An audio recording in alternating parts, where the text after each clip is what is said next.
Hi, and welcome to another episode of Getting Crafty. Today we'll be making pretty, multi-patterned decorations that you can hang anywhere.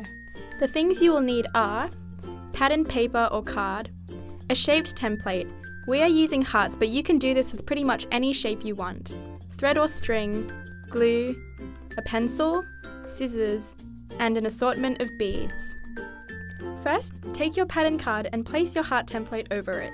You can use regular paper for this, but card will give you a sturdier product. Next, trace the heart onto the plain side of your pattern paper to mark out the heart shape that you will be cutting out. Repeat this with all of the pattern card that you have. Try to make your shapes as equal as possible, but this should not be difficult if you're using a template. Next, cut out the shapes from your paper using the markings you traced onto it. Fold your hearts into halves with the plain side of the card on the outside. Then use your glue to stick one half of a heart onto one half of another heart. Make sure you stick the plain sides together so the pattern side is on the outer, visible side. Do this with all of your hearts except for one pair of halves. Take your string or thread and place it into the seam between the unglued halves. Make sure to leave a long trail of thread at the bottom of the hearts. Next, we'll glue the remaining two halves together to seal the thread inside the hearts. Take the thread left at the bottom of the hearts and loop it around the folded centres of the other hearts. Then, we'll bring the thread up to the top of the hearts to meet the rest of the thread, which will be used for hanging, and tie them together. Cut off any excess thread that you don't need for hanging at the base of the knot. Next, we'll be adding beads to the hanging thread. String your first bead onto the hanging thread. Then take your second bead and string it just like the first, but then pull the thread around the bead again from the bottom to the top. Repeat this with the rest of your beads.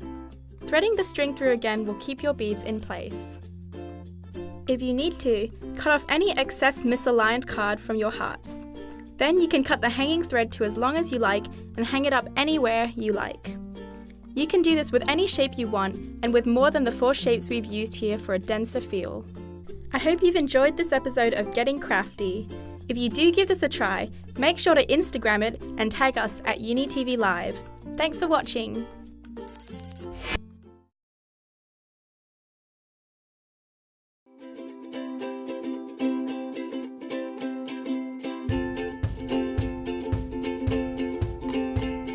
The things you will need are craft glue, water, a container, balloons, a paintbrush, string, and plastic spiders. First, let's start by making the glue. Choose a decently sized container and fill it with a little bit of water, then add some glue. The exact ratio is difficult to determine, but my advice is to start with 1 part water, 2 parts glue, and adjust from there. Don't forget to mix them together.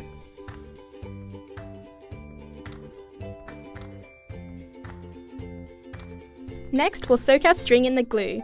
Take your ball of string and cut off a good amount of it. It should be enough to wrap all the way around your balloon multiple times. You might need more than you think. You can measure it on your balloon before you cut it. Be careful the string doesn't tangle and soak it in your glue mixture.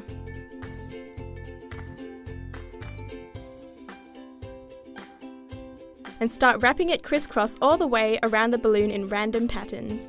For some extra firmness, paint on another thin layer of glue over the entire string-wrapped balloon. Repeat this process with as many balloons as you want. Now you can leave your balloons out to dry. This may take up to 3 days, so be sure to do this with plenty of time in advance.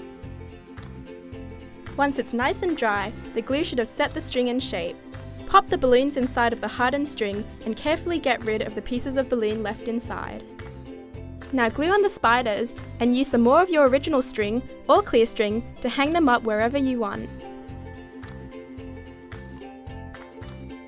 And there you have it.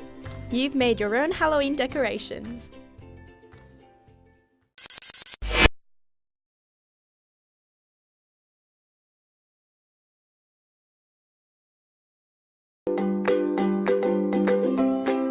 You will need cardboard.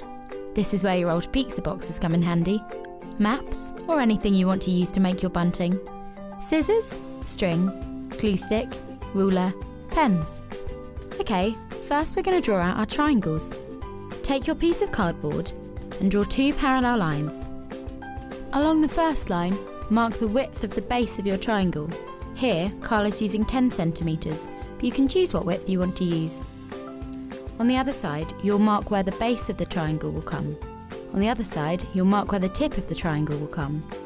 This will be halfway along the base of the triangle. Continue for as many triangles as you wish, joining up the lines so that you've marked out your triangles. Join up the bases and the points of the triangles and continue for as many triangles as you wish. This will determine the length of your bunting. Then cut your triangles out.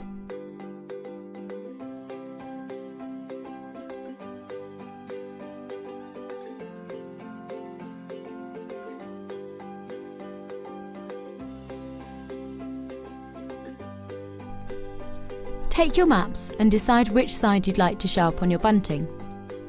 Glue your triangles down, leaving enough space between them to cut them out. Cut the maps around the triangle, leaving about 1 centimetre on each side. Fold the sides over the back, like so, and glue to the cardboard, leaving the top flap unglued. This is really important as this is where the triangles will attach to the string. Lay the length of your string out flat and arrange your triangles at equal intervals along the string. Fold the flaps over the string and glue down.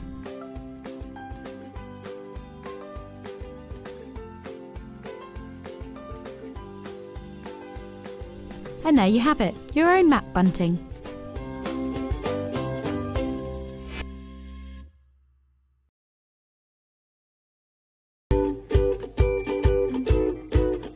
You will need clear jars, glow-in-the-dark sticks and scissors. You could also use glow-in-the-dark paint for a longer lasting effect. First of all, you'll need to snap and shake the glow sticks until the colours brighten and they start to become bright.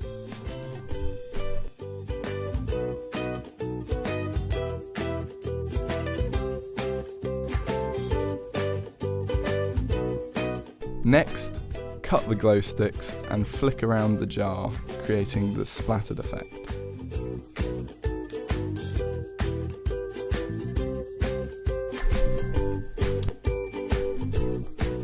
We added 2 complementary colours per jar to make it look interesting.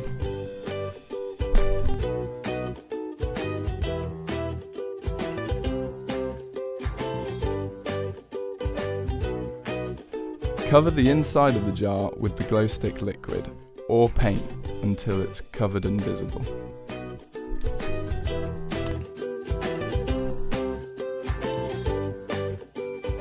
This is what you should end up with. Thanks for watching.